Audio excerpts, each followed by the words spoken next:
Ano na tayo? Wala. Nasaan yung ano?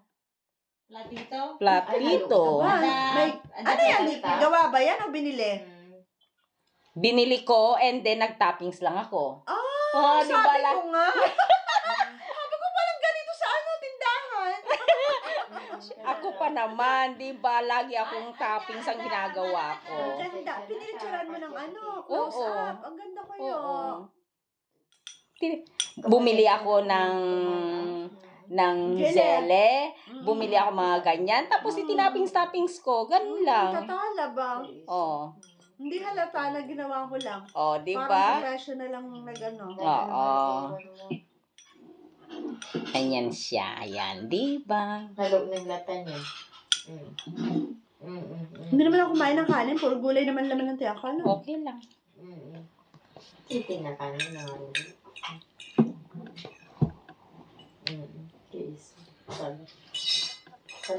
This was my first Maltese friend.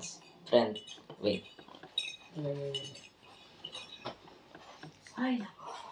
This guy's the first one. 2 beses ko na nagamit. Kukunin ko pa rin sa aking travel. Gagamitin ko ulit. Hanggang mauubos. He's like celebrity.